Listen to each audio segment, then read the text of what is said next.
경제 방송에 관심 있는 분들, 경제보다는 주식에 관심 있는 경우들이 더 많죠. 그래서 가장 중요한 돈이 되는 정보 알려드리는 시간으로 가보도록 하겠습니다. 생생 주식연구소 시간이고요. 오늘은 차인표를 닮았지만 적어도 저희 눈에는 차인표보다 더 멋있고 더 옆에서 피식 웃으시는 유진투자증권의 리서치센터 허재환 상무님 모셨습니다. 상무님 어서 오십시오. 네, 안녕하십니까. 왜 이렇게 항상 부끄러워하세요? 알겠습니다. 간밤에 이슈가 진짜 많았는데 특히 트럼프가 또 이제 상호 관세를 내놨습니다. 근데 트럼프가 내놓은 걸 보니까는 이게 4월 1일이라는 말 빼고는 관세 폭이라든지 이런 것들이 명확치가 않더라고요. 이게 오히려 뭐 시장에 안도감을 준 것 같아요. 어떻게 보셨습니까? 예, 말씀하신 대로 사실 이제 상호 관세가 이제 나올 거다. 그리고 이미 이제 뭐 철강하고 알루미늄에 대해서는 25% 관세를 이제 때렸고, 예. 그래서 이제 이제 맞을 준비를 하고 있었는데 네. 이게 일단은 뭐 4월 1일로 약간 좀 연기가 됐죠. 그러니까 당장 맞을 뻔했는데 일단은 뭐 일단 시간 좀 벌었네요. 시간을 좀 벌었다라는 게 좀 있는 것 같고요. 그리고 이제 기본적으로는 그 상호 관세라는 거하고 트럼프 대통령이 그 공약 때 얘기했던 보편 관세하고는 차이가 좀 큽니다. 그러니까 보편 관세는 그냥 전부 다 물건 값을 올려서 받겠다. 너희들 세금 내라라는 거고, 상호 관세는 어쨌든 뭐 이게 약간 늦추어진 것도 있긴 하지만 기본적으로는 이제 협상의 여지를 남겨두는 거죠. 그러니까 너희가 때리는 것만큼 우리도 부과를 할 거다. 그러니까 그 전에 뭔가를 하라라는 거니까 결국은 지난번 캐나다하고 그 멕시코 관세 때도 그랬지만 이거는 뭐 충분히 협상할 수 있는 여지가 있다라는 걸 보여준 거라서 트럼프의 관세가 생각보다 세지는 않을 수도 있겠네 라는 생각들을 뉴욕 시장에서는 좀 했었던 게 아닌가라고 좀 보여집니다. 확실히 이분은 매드맨 같은 그런 전략을 쓰시지만 그렇다고 바보도 아닌 분이니까 여러 가지 생각을 많이 하는 것 같긴 합니다. 그런데 자동차 관세 이것도 이른 시일 안에 밝혔다는 점 이 부분은 조금 마음에 걸려요. 지금까지는 자동차가 품목별 관세에서 빠질 가능성이 언급되면서 관련주가 반등을 했었는데 일단 전망은 좀 어떻게 보십니까? 사실 자동차가 어떻게 보면 관세에 제일 민감하죠. 그러니까 가격도 굉장히 좀 비싼 뭐 몇천만 원짜리 이제 자동차인데다가 거기에 뭐 5% 10% 하면 가격이 올라가기 때문에 가장 좀 민감하고, 또 트럼프 대통령 입장에서도 자기가 어쨌든 미국의 제조업을 부활시키겠다라고 해서 당선을 됐는데 이건 뭐 안 할 수가 없다라고 좀 보여지고, 그래서 결국은 미국의 포드나 GM 또는 뭐 약간 좀 더 나아가면 이제 테슬라에 유리하게끔 가겠다라는 거기 때문에 사실 이제 어제 같은 경우 저희는 자동차도 상호 관세에서 빠질 수 있겠나라는 기대를 했다가 이게 사실은 다시 원위치가 된 거라서 조금은 이제 여전히 이제 이 자동차에 대해서는 관세 압박에서 자유로울 수 없다라는 거를 좀 확인할 수 있었지 않았나라고 좀 보여집니다. 자동차까지 살펴봤고요. 이번엔 철강도 한번 살펴보도록 하겠습니다. 25% 관세 불가가 지금 발표가 됐잖아요. 그래서 철강 관련돼서 걱정들이 많았어요. 미국에 수출 많이 하는데 이제 가격 경쟁력 없어지는 거 아니냐. 근데 아침에 신문 나온 걸 보니까 미국 이거 관세가 붙는다고 해도 여전히 미국산 제품보다는 가격 경쟁력이 있다라는 보도도 있더라고요. 어떤 상황입니까? 사실 이제 이거는 그러니까 이제 저희가 경쟁력이 있죠. 저희 포스코나 뭐 현대제철이나 사실 굉장히 글로벌하게 봤을 때는 뭐 원탑은 아니지만 탑 티어에 해당할 만큼 미국의 철강 업체들보다는 경쟁력이 있어서 부과를 한다고 해도 저희가 경쟁력이 없진 않습니다. 근데 이제 아무래도 이제 저희 입장에서 봤을 때는 뭐 현대차 같은 현지에서 생산하는 입장에서는 철강을 가져와야 되는데 이게 철강을 수입하는 데 있어서 수입 관세가 높아지니까 이제 원가 부담이 좀 생기는 거거든요. 그렇죠. 그러니까 사실 이제 철강주보다는 이 철강을 쓰는 다른 업체들, 특히 이제 한국 업체들 입장에서 봤을 때 이거는 같이 이렇게 관세가 올라갔을 때 뭐 철강 업체들 같은 경우에는 관세를 부담을 이겨낼 수 있는 경쟁력이 있다고 하더라도 그 한국 철강을 쓰는 뭐 현대차라든지 이런 업체들 같은 경우에는 여전히 좀 부담이 있는 상황이라 사실 이제 이게 뭐 하면 어쨌든 약간은 좀 부담이 좀 있는 정책이다라고 좀 봐야 될 것 같습니다. 알겠습니다. 근데 철강을 안 쓰는 산업이 있긴 있나요?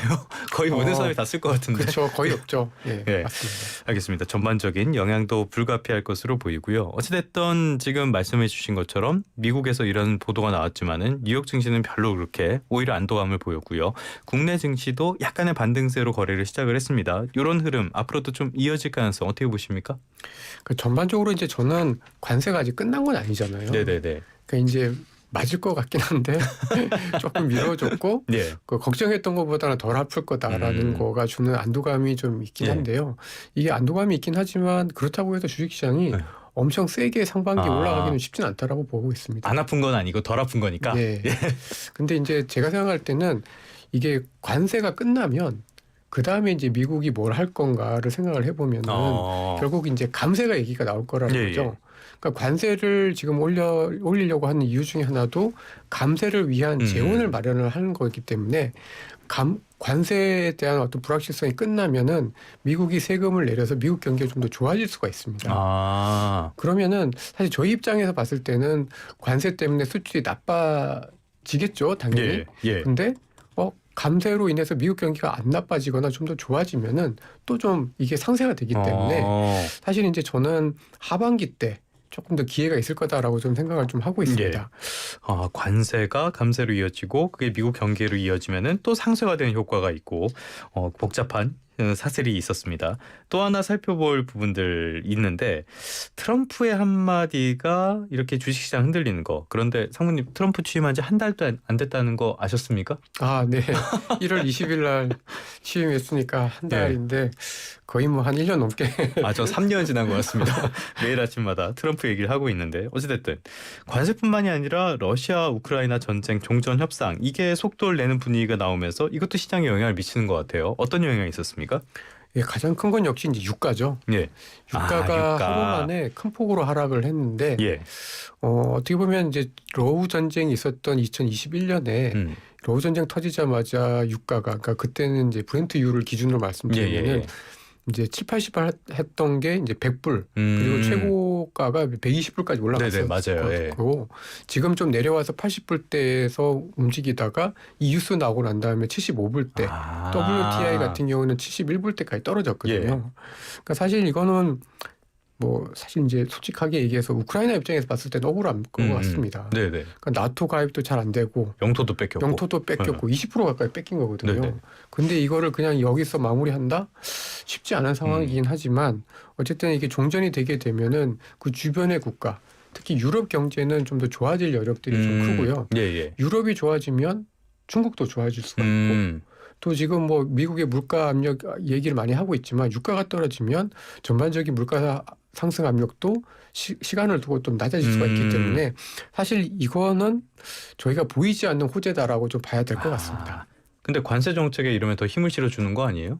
물가 부담이 사라지면? 관세는 두드려 맞습니다. 맞을 것 같습니다. 피할 수가 없는. 국내에서는 재건주에 대한 기대감도 큰 것 같아요. 그런데 여기에 대해서 시선도 많은 것 같습니다. 이게 인도주의적 사업이다 보니까 그렇게까지 돈이 될 것이냐 이런 우려도 있는 것 같고요. 상무님은 어떻게 보십니까? 사실 말씀하신 대로 이게 재건 사업으로 인해서 실제로 이게 돈 벌기는 쉽지 않습니다. 저는 이거는 그냥 정말 뉴스인 거고. 그럼 기대감이 이건 너무 앞서가고 있다. 앞서고 있는 거고 오히려 이제 저희가 진짜로 봐야 되는 거는 아까 잠깐 말씀드린 것처럼 유가가 떨어질 수 있다는 거. 유가 그리고 역시. 지금까지 굉장히 힘들었던 유럽 경제 그리고 유럽에 이어서 중국도 사실은 조금 힘을 낼 수 있다라는 거. 그러니까 어떤 그 연구기관 조사 결과를 보니까 러우 전쟁이 끝나면은 유럽의 GDP가 0.5%포인트 정도 오른다고 합니다. 그렇게 많이 영향을 주는군요. 그러니까 이제 그만큼 특히 독일 같은 국가들이 이제 싼 러시아 가스를 쓰다가 이제 못 쓰게 되다 보니까 이제 에너지 비용이 낮아지는 것만으로도 경기에 상당히 좀 도움이 된다라는 거거든요. 근데 이렇게 좀 생각을 해보면은 올해 미국 시장이 지금 한 4% 정도 올랐는데 저희가 한 7% 오르고 근데 유럽이 한 10% 가까이 올랐습니다. 아, 이런 기대감도 작용을 했다고 네, 봐야 되는 거예요? 네, 그렇죠. 알겠습니다. 여기 약간 배경 설명드리면요. 유럽은 우리는 LNG를 쓰잖아요. 이거는 액화된 천연가스고요. 유럽은 러시아 쪽을 통해서 파이프로 오는 PNG를 쓰고 있습니다. 그래서 이 가격이 유럽 경기에 영향을 전반적으로 미친다라고 이해를 하시면 되겠고요. 당분간은 트럼프가 한마디 하는 게 시장에 굉장히 큰 영향을 미칠 수밖에 없을 것 같아요. 그렇다면 어떻게 보면은 불확실성이 커졌다라고도 볼 수 있는 시장이잖아요. 이럴 때 대응 전략, 투자 전략 어떻게 하는 게 좋겠습니까? 저도 이제 사실 이제 어떤 시세의 연속성적인 측면에서 보면은 시장이 굉장히 어렵습니다. 네네. 하루 왔다 갔다 하니까 네. 도저히 이게 뭔지 잘 모르겠다라는 생각이 좀 들긴 멀미나요. 하는데 네. 이거를 연초 대비로 이렇게 보고 조금 더 긴 시기별로 이렇게 보면은 그래도 확실한 거는 두 가지죠. 하나는 이 트럼프의 수혜를 확실하게 볼 수 있는 뭐 조선이나 방산 같은 업체들은 왔다 갔다 하더라도 어쨌든 추세가 꾸준히 유효하다라는 거 하나를 좀 말씀드리고 싶고, 또 하나는 소위 말해서 이제 관세 영향에서 좀 비켜 있는 업종들. 대표적인 게 최근에 많이 올랐던 뭐 미디어 엔터테인먼트, 네네. 그다음에 소프트웨어, 그다음에 이제 일부 필수 소비재, 이런 업종들은 사실은 이제 관세 영향에서 굉장히 좀 적기 때문에 좀 의외로 그쪽으로 좀 쏠리는 현상들이 좀 나타나고 있는 것 같습니다. 그래서 그런 쪽들은 적어도 상반기에는 충분히 네. 저희에게 좀 기회가 될 수 있다, 이렇게 좀 생각을 하고 있습니다. 알겠습니다. 들으신 내용들 잘 생각을 해보시고요. 그 다음에 대응을 하시는 것도 좋을 것 같습니다. 살짝 요거 짚어보고 다음 이슈 금으로 한번 가보도록 할게요. 지금 미국의 CPI, 그러니까 소비자 물가라든지 PPI, 생산자 물가가 다 예상치보다 높게 나왔고요. 관세 문제까지도 있단 말이에요. 그러면 미국이 기준금리에 손대는 거 굉장히 어려워졌다, 이런 평가가 나오던데 상무님은 올해 전망을 어떻게 하십니까? 사실 이제 저희가 전망할 때는 한 번 정도 내릴 거다라고 전망을 했었는데 이번에 지표들 보면은 이거 안 내리는 게 맞겠다라는 생각이 좀 들고요. 네네네. 뭐 당연히 미국의 물가 목표가 2%인데 이번에 미국의 소비자 물가 상승률이 전년 대비로 3%를 찍었으니 헤드라인 3%. 예. 이거는 뭐 내릴래야 내릴 명분이 없다라고 네네네. 좀 보여지는데, 결국은 이제 금리나 물가에 대해서 걱정하는 거는 이게 금리가 너무 높아지면 결국 이제 주식시장이 부러지는 거 아니냐라는 걱정들을 많이 하시는데요. 실제로 보면은 물가가 올라간다라는 거는 기업들의 어떤 그 원가 부담을 소비자들한테 전가한다라는 거잖아요. 그러니까 소비자들 입장에서 봤을 때는 약간 구매력이 떨어지는 부작용들이 있긴 하지만 기업들 입장에서는 계속 매출, 그러니까 실적이나 매출은 생각보다 나쁘지 않은 경우들이 많습니다. 네네네. 그래서 오히려 물가가 떨어질 때가 기업들의 이익이 조금 더 나쁘고요. 물가가 견고하거나 약간 올라갈 때 오히려 기업들의 이익은 좀 더 좋아지기 때문에 사실 지금과 같은 상황에서는 금리가 그러니까 인하가 없다고 하더라도 사실 이제 미국 시장이 꺾일 건 없고, 그러니까 그러니까 채권 입장에서는 약간 불리한 뉴스인 건 맞지만 주식시장 입장에서 봤을 때는 아주 비관적으로 볼 필요는 없다.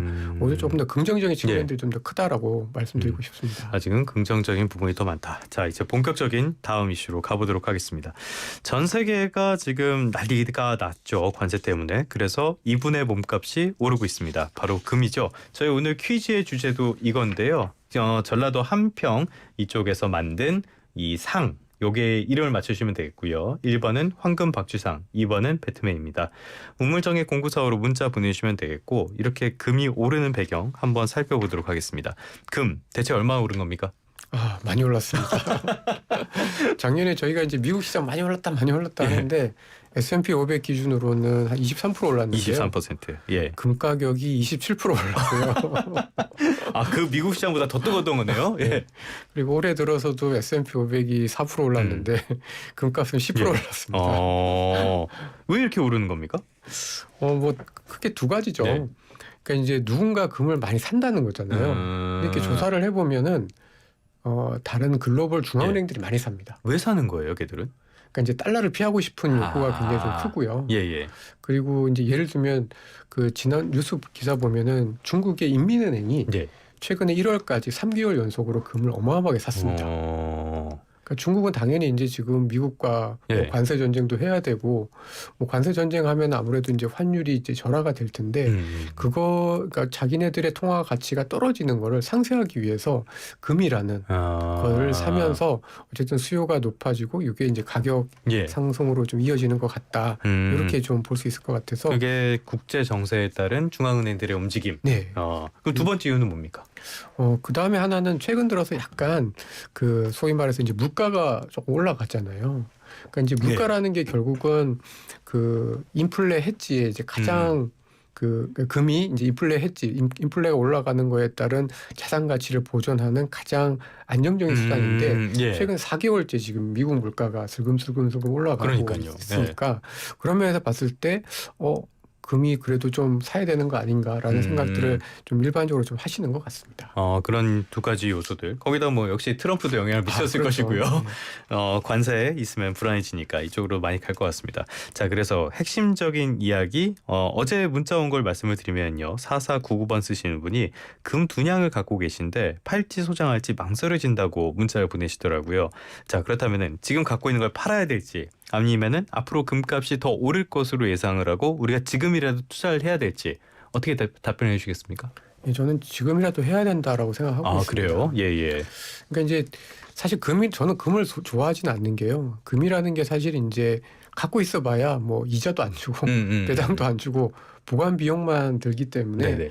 사실 이제 금융 자산 측면에서 봤을 때는 크게 매력은 없습니다. 그런 한계가 있는데 저희가 이제 바뀐 경제 상황을 봐야 된다는 거죠. 그러니까 이제 저희가 코로나 이전에는 저물가, 저금리, 저성장 시대였고 지금은 뭐 고성장이라고 말할 수는 없지만 어쨌든 물가가 과거에 비해서 굉장히 높은 상황이잖아요. 그렇죠. 그리고 저희 원화의 가치가 어떻게 보면 달러 대비해서 굉장히 좀 약한 상황이고 이런 상황에서는 적어도 저희 어떤 투자 자산에서 가치를 어느 정도 좀 분산해질 수도 있고 또 뭔가 이게 저희가 가만히 있으면 가만히 원화 자산을 갖고 있거나 가만히 원화로 표시된 물건을 갖고 있으면 가격이 떨어지는 거를 보존해 줄 수 있는 자산이 필요한데 그럴 수 있는 자산들 중에 하나가 저는 금이라고 생각을 하고 있습니다.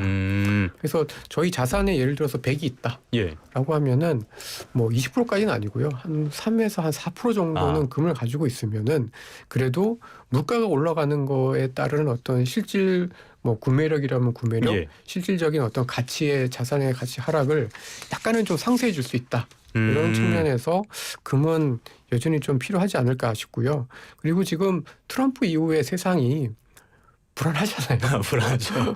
불안합니다. 아침에 일어날 때마다 대체 오늘은 무슨 뉴스가 터져 있을까? 자산 가격이 올라가고 주가가 올라가도 불안합니다.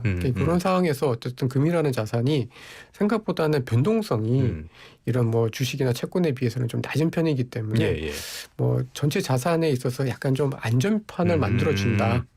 이런 측면에서 봤을 때는 여전히 금은 뭐 가지고 있을 만하다 이렇게 좀 보고 있습니다. 지금 상무님께서 말씀해 주신 거는 대체로 포트폴리오랑 관련된 이야기인 것 같은데 가격적으로 봤을 때는 지금의 상승 랠리 더 이어질 가능성 이건 어떻게 보십니까? 그러니까 저는 가격이 그렇다고 해서 엄청 오른다 이렇게 보고 있지는 않습니다. 그러니까 지금 뭐 그 온스당 한 2,900불 뭐 이런 정도인데요. 뭐 3,000에서 한 3,500불까지는 가겠죠. 근데 이제 그렇다고 해서 뭐 이게 뭐 비트코인도 아닌데 뭐 4,000불 가고 5,000불 가고 이렇게 되기는 어렵다고 좀 보고 있고요. 그러니까 물가 상승하는 것만큼 우리나라 물가가 작년에 한 2% 넘게 올랐는데요. 뭐 그거 이상으로는 좀 올라주지 않을까라고 생각을 좀 하고 있습니다. 알겠습니다. 뭐 랠리가 엄청나게 이어지지 않더라도 조금 더 오를 상승의 여력은 있다라는 이야기까지 들어봤습니다. 자, 오늘은 유진투자증권의 허재환 상무님과 함께하고 있는데요. 이젠 종목 이야기 좀 해보도록 하겠습니다. 최근에 이런 말을 들어본 적이 있어요. 라면을 사 먹을 게 아니라 그 회사 주식을 샀어야 했다. 삼양식품 이야기인데 주가 얼마나 올랐길래 이런 말이 나오는 겁니까? 뭐 한 1년 동안 뭐 한 3배 올랐습니다. 진짜요? 엄청 올랐네. 그래서 뭐 참 이 삼양식품 정말 사람들이 그 불닭볶음면 많이 먹는 건 알았지만 사실 이거를 주식으로 저희 집에 애들도 이거 많이 먹는데 저는 그렇게까지 연결을 못 시켰거든요. 속 쓰릴 텐데. 근데 사실 공시보다 깜짝 놀란 게 보통 라면 회사나 이런 제과라든지 음식료 업체들 보면은 내수 비중이 훨씬 더 크잖아요. 근데 삼양식품은 수출 비중이 훨씬 더 크더라고요. 네, 깜짝 놀랐습니다. 이런 것들이 주가에도 영향을 미치는 것 같은데 최근에 보니까 농심이 영업이익 1위 자리도 삼양한테 내줬다. 이것도 어떤 상황인 겁니까 지금? 사실 이제 전통의 강자가 농심이잖아요. 그럼요. 뭐 사실 저는 불닭볶음면보다 여전히 그건 이제 연배가 있으시니 속도 쓰리실 것이고 그 농심에서 만드는 라면이 훨씬 맛있는데 이게 이제 그 농심 같은 경우에는 이제 내수 비중이 큽니다. 그러니까 해외 비중을 늘린다고는 하는데 지금 목표가 50%고 실제로는 이제 3분의 1 정도밖에 안 되고요. 근데 삼양 같은 경우에는 지금 해외 매출 비중이 이제 70%를 넘다 보니까 이게 이제 앞으로의 어떤 성장에 있어서의 어떤 그 잣대에 있어서 굉장히 차이가 많이 나는 거죠. 그 왜냐하면 아무리 저희가 라면을 많이 먹더라도 좋아하더라도 라면이 뭐 경기가 뭐 좋아진다고 해서 갑자기 뭐 일주일에 한두 번 먹던 라면을 세 번, 네 번 먹진 않잖아요. 근데 이제 내수 경기가 안 좋고 뭐 이러니까 사실은 이제 성장이라는 게 이런 필수 소비재 업체들, 라면 업체들 같은 경우에는 성장이 별로 없는 상황인데 이게 수출이라는 날개를 달아버리니까 이거는 매출이 얼마만큼 늘어갈 수 있을지 그 위가 안 보이는 거죠. 그러니까 여기서 이제 삼양식품과 농심에서 이제 차이가 크게 벌어졌다라고 좀 봐야 될 것 같고 예전에도 보면은 국내 이제 화장품주들, 뭐 아모레퍼시픽이라든지 LG생활건강이 원래 이제 저희 한국에서만 화장품을 팔다가 갑자기 이제 중국에서 판다고 하면서 엄청 주가도 많이 오르고 실적도 좋아졌었던 것 같은데 그런 사례들 특히 국내 내수 소비업체들이 수출을 하게 됐을 때 엄청나게 이제 주가가 많이 오르는 모습에서 이런 사례들을 좀 저희가 연결시켜서 봐야 될 것 같습니다. 알겠습니다. 일종의 그 불닭볶음면 같은 거는 밈소비처럼도 활용이 많이 되는 것 같던데 그러면 앞으로도 삼양식품의 주가 계속 오를 가능성 이 부분에 대해서는 어떻게 보십니까? 그 꼭대기가 안 보이면 계속 오를 가능성도 있다라는 말씀이신 건가요? 그런데 이제 늘 천정은 있는 거죠. 한계는 있는 건데, 근데 이제 지금 당장 그런 그 한계를 저희가 지을 필요는 없을 것 같습니다. 근데 이제 이게 불닭볶음면이 이제 성공을 하니까 어떻게 보면 이제 다른 업체들도 이제 비슷한 성공 사례를 하기 위해서 많이들 노력을 하고 있다라고 좀 봐야 될 것 같고, 그래서 경쟁이 치열해지면. 또 언젠가는 그 시장에서 이렇게 먹을 수 있는 어떤 이익의 마진이 좀 줄어들 수가 있기 때문에 영원하지는 않습니다. 근데 어쨌든 적어도 지금 당장은 이 삼양식품 특히 이제 이 불닭볶음면을 가지고 뭐 틱톡에도 영상들이 많이 올라가고 있고 또 해외에서 특히 이제 미주 시장에서 워낙 인기가 젊은이들을 중심으로 해서 인기가 있다 보니까 당분간은 이런 것들이 어떤 삼양 식품의 어떤 주식의 가치 기업의 가치를 충분히 좀 지켜줄 수 있고 정당화시켜줄 수 있겠다라는 측면에서는 뭐 긍정적으로 볼 수 있다라고 좀 보고 있습니다. 당분간은 그렇다. 더 오랫동안 이런 것들을 유지하려면은 불닭볶음면을 잇는 뭔가 다른 것들도 필요하겠네요. 네, 그렇습니다. 알겠습니다. 이런 부분도 계속적으로 살펴보도록 하고요. 미운 우리 새끼 하나 살펴보도록 하겠습니다. 욕한 것 같네. 아무튼 최근에는 그때 좀 사둘 걸 그랬나 약간 이런 기류도 있는 것 같아요. 삼성전자 이야기인데 이게 흐름이 어떻길래 분위기가 최근에 바뀐 겁니까? 뭐 주가로 말씀드리면 거의 이제 5만 원을 깨냐 마냐 이랬는데 이제 조금 더 올라서 지금 이제 5만 5천 원, 5만 6천 원 정도 그렇게까지 이제 주가가 올랐습니다. 오늘은 5만 6천 원 정도 기록하고 있습니다. 그러니까 이제 바닥 대비로는 뭐 한 10% 가까이 오른 거죠. 그 작년에 이제 워낙 나빴기 때문에 당연히 10% 올라봐야 그래도 5만 5천 원이긴 하지만 생각보다 이제 삼성전자 주가가 견고하네. 정말 그 밸류에이션 저점이었나? 이런 생각들도 좀 들고 있고요. 근데 이제 이렇게 주가가 좀 견고해진 이유는 결국 이제 지난번 실적 발표를 하면서 HBM 말도 많고 탈도 많았던 HBM에 대해서 이제 지난 4분기부터 이제 엔비디아의 승인을 받아서 올해 1분기 말부터 특히 2분기부터는 본격적으로 출하를 할 거다라는 소식들이 나오면서 약간은 이제 그래도 삼성전자가 할 거는 한다. 기본은 하는 거 아닌가라는 생각들이 나오면서 최근에 이제 좀 분위기가 바뀌고 있는 걸로 좀 보여집니다. 수급적인 측면에서는 외국인들은 요즘 동향은 어떻습니까? 삼성전자. 예. 삼성전자를 작년 같은 경우에는 진짜 많이 팔았는데요. 어떻게 그렇게 물량이 있었는지 모를 정도로 팔더라고요. 네. 근데 올해 들어서는 뭐 이걸 적극적으로 산다라고 보기는 어렵습니다만은 적어도 팔지는 않는 것 같습니다. 네네네.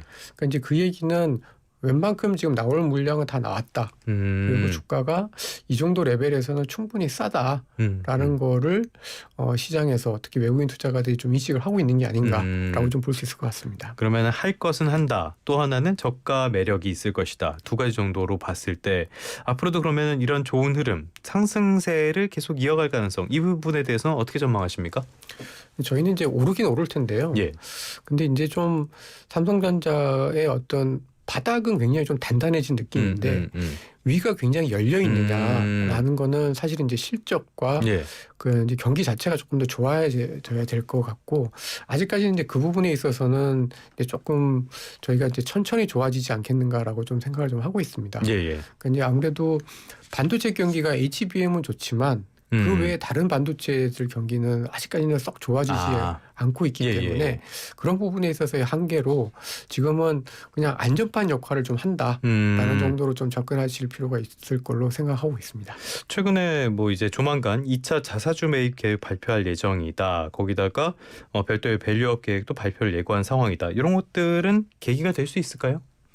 근데 저는 사실은 삼성전자 같은 회사들의 기업의 가치를 진짜 올리는 거는 투자라고 생각합니다. 투자. 그러니까 물론 자사주 사는 거 좋고 뭐 다 이게 주주들의 가치를 올려준다라는 측면에서 봤을 때는 좋지만 사실 이제 작년에 그 삼성전자 주가가 많이 빠졌던 여러 가지 이유들 중에는 뭐 삼성이 뭐 배당을 안 해서 뭐 자사주를 안 해서라기보다는 이제 원래 해야 될 역할들을 못해서 그런 거잖아요. 그냥 못해서죠. 뭐. 네.